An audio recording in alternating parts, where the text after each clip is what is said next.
Bapak, Ibu, dan saudara-saudara, kita bersyukur kepada Tuhan kalau hari ini kita masih berkesempatan untuk bisa beribadah. Saudara-saudara, kita tahu bahwa ibadah merupakan hal yang sangat esensial dalam kehidupan orang-orang percaya. Kenapa saya katakan demikian? Karena di dalam ibadahlah kita berjumpa dengan Allah. Disinilah merupakan hal yang sangat terpenting yang perlu kita pahami. Sebab kalau kita mengerti sekarang di dalam ibadah kita berjumpa dengan Allah, maka tidak ada lagi kesempatan bagi kita untuk bermain-main. Tetapi kita memfokuskan diri kita, hati kita, pikiran kita hanya untuk kepada Dia. Mari saudara, siapkan diri kita untuk beribadah kepada Tuhan. Mari kita berdoa.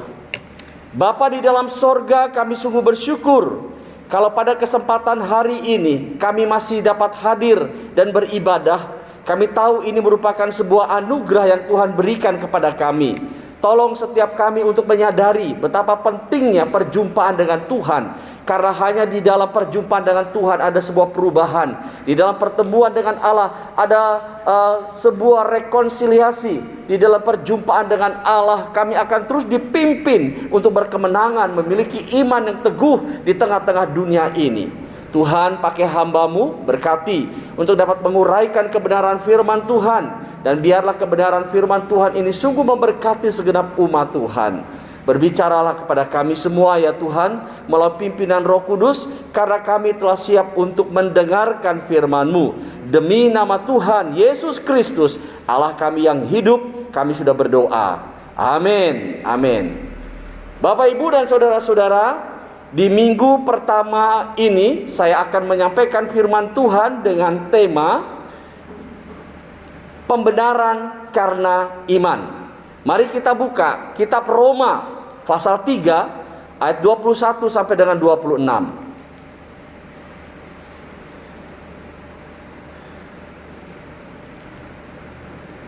Demikian firman Tuhan.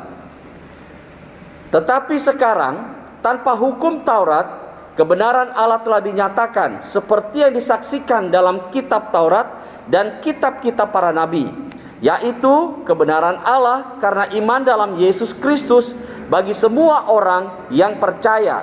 Sebab tidak ada perbedaan, karena semua orang telah berbuat dosa dan telah kehilangan kemuliaan Allah, dan oleh kasih karunia telah dibenarkan dengan cuma-cuma karena penebusan dalam Kristus Yesus. Yesus telah ditentukan Allah menjadi jalan pendamaian karena iman. Dalam darahnya hal ini dibuatnya untuk menunjukkan keadilannya, karena Ia telah membiarkan dosa-dosa yang telah terjadi dahulu pada masa kesabarannya. Ayat terakhir, maksudnya ialah untuk menunjukkan keadilannya kepada masa ini, supaya nyata bahwa Ia benar dan juga membenarkan orang yang percaya kepada Yesus. Jemaat yang dikasihi oleh Tuhan Yesus Kristus, sedemikian jauh pembacaan firman Tuhan. Berbahagialah setiap orang yang mendengar dan melakukan firman Allah di dalam kehidupannya. Bapak, Ibu, dan saudara-saudara, dari bagian firman Tuhan ini yang ditulis oleh Rasul Paulus, memang surat ini ditujukan kepada orang-orang Kristen Yahudi yang berada di kota Roma. Salah satu tujuan daripada surat ini adalah untuk membukakan sebuah pemahaman yang sangat mendasar, yang sangat penting sekali, yang seringkali menjadi polemik, menjadi kegelisahan, dan menjadi dilema dalam kehidupan orang-orang Kristen Yahudi pada masa itu, khususnya ketika berbicara tentang doktrin keselamatan. Ya, saudara-saudara, kita tahu bahwa orang-orang Yahudi yang sudah menjadi Kristen di kota Roma, mereka disusupi oleh guru-guru palsu yang menanamkan pengajaran-pengajaran mengenai Taurat. Mereka berkata bahwa sekalipun kamu telah menjadi orang Kristen, tetapi harus tetap melakukan hukum Taurat. Kenapa? Karena keselamatan itu diperoleh dari ketaatan melakukan hukum Taurat. Ini yang menjadi problem di dalam kehidupan umat Tuhan. khususnya orang-orang Yahudi Kristen di kota Roma. Itu sebabnya saudara-saudara, Paulus ingin menjelaskan kepada mereka supaya mereka dapat memahami arti kehidupan dan keselamatan di dalam Kristus. Nah, saudara-saudara, di dalam pemahaman iman Kristen, kita tahu bahwa keselamatan kita tidak diperoleh melalui ketaatan kita melakukan hukum Taurat, tetapi melalui iman kepada Kristus Yesus sendiri. Bukankah di dalam ayat 20 pasal 3 ini berkata demikian, saudara, di dalam ayat 20. Sebab tidak ada seorang pun yang dapat dibenarkan di hadapan Allah oleh karena melakukan hukum Taurat, karena justru oleh hukum Taurat orang mengenal dosa. Melalui kebenaran firman Tuhan ini hendak memberitahukan kepada kita, hukum Taurat tidak bisa menyelamatkan manusia dari dosa, tetapi hukum Taurat memimpin kita untuk mengenal apa itu dosa. Kalau kita mengenal apa itu dosa melalui hukum Taurat, itu artinya kita disadarkan untuk membutuhkan sesuatu jalan yang sanggup memberikan pertolongan karena dosa yang telah kita lakukan untuk kita mendapatkan keselamatan, yaitu anugerah yang luar biasa dari Allah. Nah, saudara-saudara, memang meninggalkan sesuatu yang setelah terdoktrin di dalam kehidupan ini tidaklah mudah. Dan Rasul Paulus tahu benar tentang hal seperti itu. Bagaimana kondisi keadaan orang-orang Kristen Yahudi di kota Roma. Tentang keselamatan, Paulus ingin secara tegas untuk memberitahukannya, dan ia tidak ingin kompromi. Saudara, kita sebagai orang-orang Kristen yang tinggal di negeri kita ini, maka kita harus menjadi warga negara yang baik, saling mengasihi, dan tidak melihat perbedaan di antara kita, karena inilah kehidupan kebinekaan atau Bhinneka Tunggal Ika itu. Tetapi ketika kita berbicara tentang keselamatan, jelas dan sangat tegas kita berbeda. Apa maksudnya, saudara-saudara? Iman Kristen itu tidak sama dengan yang lainnya. Justru di sini butuh sebuah penegasan.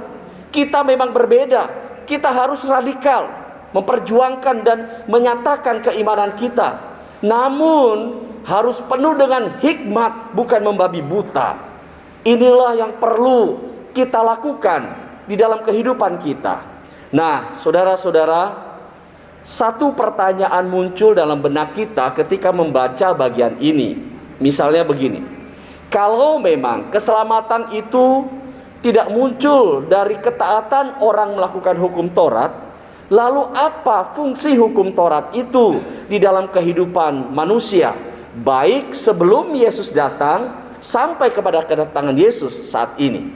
Nah, saudara, menjawab ini saya ingin mengajak kita semua membaca dari Galatia pasal 3 ayat 23 sampai dengan 25. Mari kita lihat bagian ini, Bapak Ibu. Galatia pasalnya yang ketiga. Kita akan baca ayat 23 sampai dengan 25. Ya, demikian firman Allah. Sebelum iman itu datang, kita berada di bawah pengawalan hukum Taurat, dan dikurung sampai iman itu telah dinyatakan. Jadi hukum Taurat adalah penuntun bagi kita sampai Kristus datang, supaya kita dibenarkan karena iman. Sekarang iman itu telah datang, karena itu kita tidak berada lagi di bawah pengawasan penuntun. Nah, Bapak Ibu dan saudara-saudara, jadi dengan demikian Galatia ini ingin memberitahukan kepada kita fungsi hukum Taurat. Sebelum Kristus datang dikatakan hukum Taurat sebagai penuntun yang mengawal kita sampai kepada kedatangan Kristus. Kemudian yang kedua fungsinya setelah Yesus datang, hukum Taurat ini bukan tidak berarti dan tidak berguna lagi. Tetapi setelah Yesus datang, hukum Taurat ini seperti pagar pembatas di dalam perjalanan iman kita. sehingga kita dapat terarah atau diarahkan oleh hukum Taurat ini untuk tidak keluar jalur, sehingga kita tidak melakukan tindakan-tindakan yang bertentangan dengan keimanan kita atau disebut dengan dosa. Bapak Ibu, kalau kita mempergunakan atau menyetir kendaraan atau mobil di jalan tol, kita lihat di jalan tol itu ada lajur-lajur yang memang dibuat ya. Supaya apa saudara? Setiap kendaraan yang melalui di sana tahu jalur mana yang harus dia lalui ya. Ada pembatas-pembatasnya, sehingga kalau dia keluar dari pembatas berarti ini berbahaya. Oleh sebab itu dia akan tetap berada di tengah-tengah, tidak keluar dari batasan-batasan yang telah ditentukan, kecuali ada pintu untuk keluar. Nah, begitu juga dalam kehidupan kita. Hukum Taurat hari ini bukan berarti tidak berguna lagi setelah Yesus datang, tetapi hukum Taurat adalah pembatas atau sebagai pagar yang mengarahkan kita untuk tetap berada di dalam jalur yang benar, supaya iman kita tidak gugur di dalam kehidupan ini. Bapak, Ibu, dan saudara-saudara, kembali kepada tema kita. Apa yang dimaksud dengan pembenaran karena iman? Ya, apa yang dimaksud dengan pembenaran karena iman?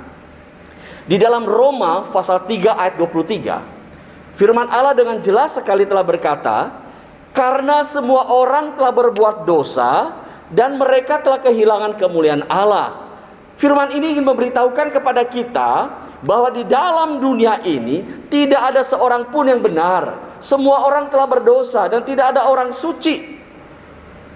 Kalau kita sadar kita ini orang-orang berdosa, artinya kita membutuhkan sesuatu untuk dapat menyelamatkan kita, bukan? Nah, bagaimana sekarang caranya untuk kita dapat mengalami pembenaran atau keselamatan yang kekal itu? Di dalam ayatnya firman Tuhan, kita lihat mari saudara, Roma 3 ayatnya yang ke-24, firman Allah berkata begini, dan oleh karena kasih karunia telah dibenarkan dengan cuma-cuma karena penebusan di dalam Kristus Yesus. Maksudnya begini, kita yang berdosa ini hanya bisa mendapatkan anugerah keselamatan melalui pembenaran dengan kasih karunia di dalam iman kepada Tuhan Yesus Kristus. Inilah pembenaran yang sejati. Jadi pembenaran yang Anda dan saya lakukan di dalam kehidupan kita bukan karena melakukan hukum Taurat, tetapi di dalam iman percaya kita kepada Tuhan Yesus Kristus. Bukankah di dalam Efesus pasal 2 ayat 8 dan 9 berkata bahwa keselamatan itu merupakan sebuah anugerah yang diberikan Allah, bukan hasil usaha manusia. Sebab itu jangan ada di antara kita yang menjadi sombong dan gegabah, berkata karena perbuatan sayalah, karena kebaikan sayalah, maka saya selamat. Salah. Keselamatan yang Bapak, Ibu, dan saya alami hari ini hanya karena belas kasih dari Allah di dalam Kristus. Saudara-saudara, sekarang jika kita mengerti bahwa Kristus telah membenarkan kita karena iman kepada Dia, apa yang harus kita lakukan di dalam menjalani kehidupan kita hari lepas hari? Saudara, kita tahu bahwa di dalam kehidupan manusia ada dua tipe kehidupan. Yang pertama adalah tipe orang yang pasif, yaitu orang yang maunya santai, biasa-biasa saja, ya. Mereka berpikiran bahwa kalau setelah menjadi Kristen, karena Kristus telah memberikan jaminan keselamatan di dalam hidup, maka tidak perlu lagi repot-repot melakukan ini, melakukan itu. Justru aktivitas-aktivitas yang mengarahkan mereka ya kepada pembelajaran dianggap menjadi sebuah masalah, dianggap menjadi sebuah dilema yang sangat berat yang menyusahkan mereka. Mereka berpikir kalau mereka hidup santai, mereka hidup tanpa ada sesuatu arahan, itu akan membuat mereka lebih nyaman. Nah, saudara-saudara, saya mau katakan, tipe seperti ini adalah kehidupan yang salah. Nah, orang-orang Kristen yang menjalani hidup dengan cara seperti ini, imannya tidak akan pernah bertumbuh. Ia akan mandek dalam perjalanannya. Kenapa saya katakan demikian?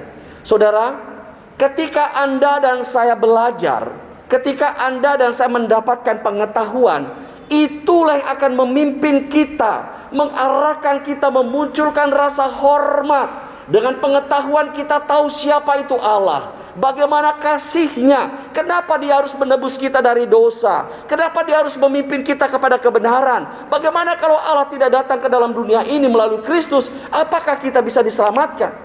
Ini penting. Justru dengan pengetahuanlah, dengan kita belajar, dengan kita mendapatkan pembinaan, kita dibimbing untuk apa, saudara? Untuk pembenahan di dalam kehidupan iman kita yang semakin hari semakin kuat, semakin hari semakin mencengkram seperti akar pohon ke dalam tanah yang semakin kuat. Jadi ketika angin besar meniup pohon itu, karena dia sudah begitu kuat mencengkram tanah, dia tidak akan rubuh. Kalau kita tidak membiasakan diri untuk bertumbuh dan mengenal kebenaran Allah, kita tidak akan bisa mengalami iman yang teguh. Nah, kita belajar, saudara, dari murid-murid Yesus. Perhatikan, ketika mereka berada di tengah-tengah penganiayaan dan penindasan orang-orang Roma pada masa itu. Di dalam Kisah Rasul, coba kita lihat, saudara, pasal 2 ya, Kisah Rasul pasal 2. Mari kita lihat sebentar bagian firman Tuhan ini. Kitab Kisah Para Rasul pasal yang kedua, kita baca ayat 41 dan 42. Demikian firman Allah. Cara hidup jemaat yang pertama. Orang-orang yang telah menerima perkataannya itu memberi diri dibaptis, dan pada hari itu jumlah mereka bertambah kira-kira 3.000 jiwa. Jadi orang-orang Kristen ini sudah dibaptis, tetapi tidak hanya cukup dibaptis saja. Kemudian apa yang mereka lakukan? Mereka bertekun dalam pengajaran rasul-rasul dan di dalam persekutuan. Perhatikan baik-baik. Jadi saudara-saudara, kita lihat bagaimana iman dari mereka itu bisa bertumbuh. Kalau kita membaca di dalam pasal 8 Kisah Rasul, di dalam ayat 4 sampai dengan ayat 6, ketika terjadi penganiayaan di sana, ya, apa yang terjadi? Semua orang Kristen terserak-serak. Tetapi di dalam keterserakan mereka tidak menghilangkan iman percaya mereka, tidak membuat mereka menjadi runtuh dan gagal menjadi orang Kristen. Justru di dalam keterserakan mereka, mereka semakin bertumbuh, semakin menyatakan keyakinan iman mereka di dalam Kristus.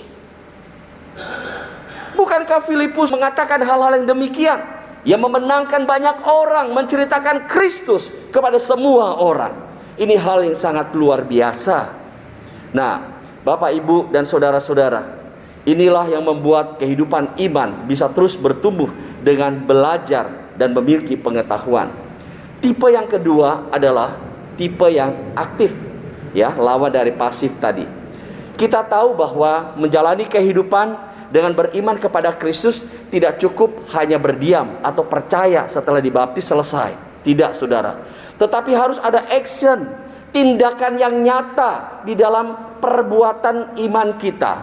Bukankah di dalam surat Yakobus dikatakan iman tanpa perbuatan pada hakikatnya adalah mati. Jadi kalau kita berkata kita beriman kepada Allah, tapi kita tidak membuktikannya, kita tidak dapat menunjukkannya, bagaimana mungkin orang bisa percaya?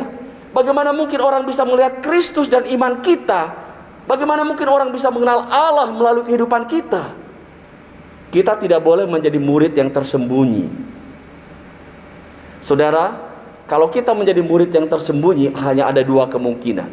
Yang pertama, ketersembunyian kita itu akan menutupi iman kita dan hilang, atau iman kita akan diterangi oleh karena keyakinan kita kepada Allah dari ketersembunyian kita.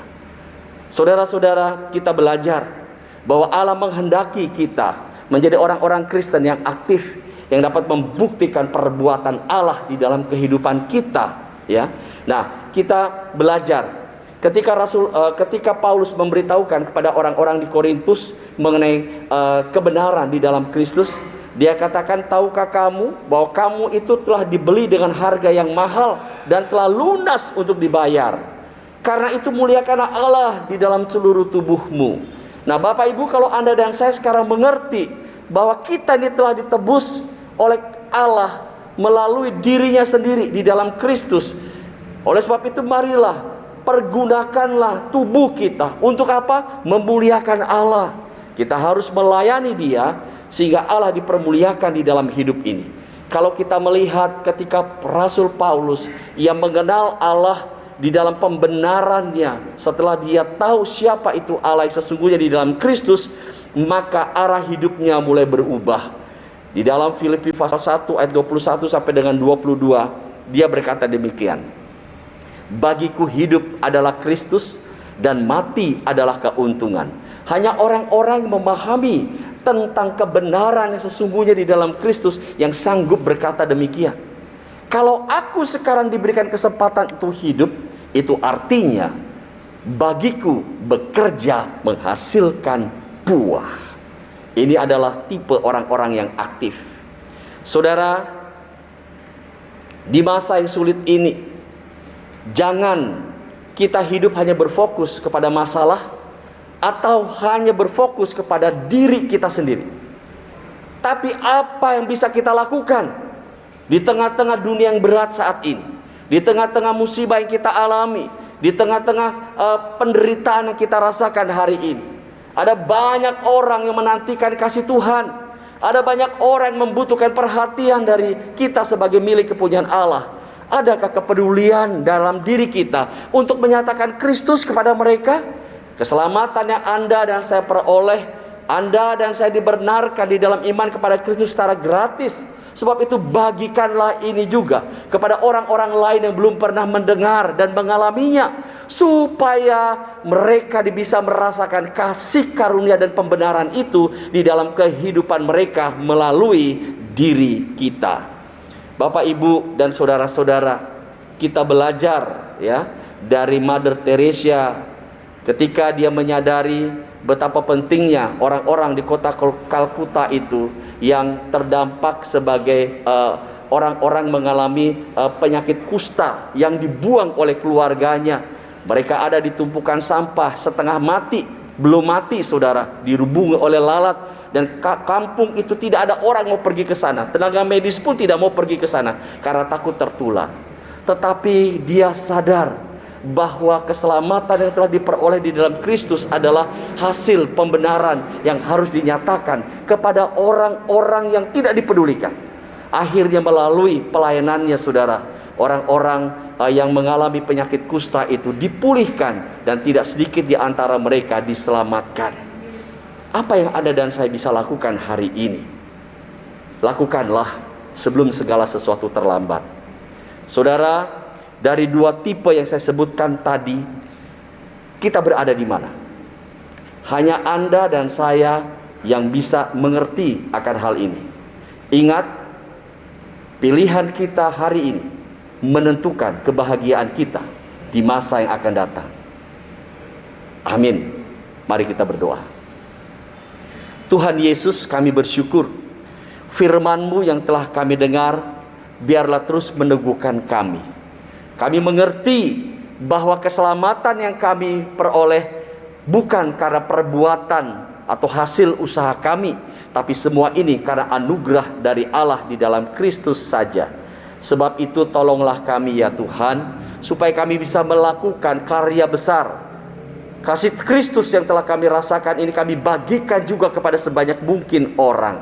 Di tengah-tengah masa yang sukar ini, di tengah-tengah pandemi COVID ini, kami tidak hanya berdiam, tapi kami ingin melakukan sesuatu supaya Tuhan dipermuliakan di sana dan banyak orang diselamatkan. Terima kasih Tuhan untuk semua yang boleh kami dengar.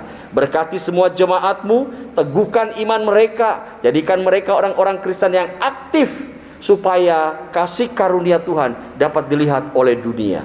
Hamba-Mu telah selesai berbicara, tapi Roh Kudus tidak pernah berdiam. Roh Kudus akan terus mengingatkan sampai pembenaran itu dialami oleh semua orang. Demi nama Tuhan Yesus Kristus, Allah yang hidup, kami sudah berdoa. Amin.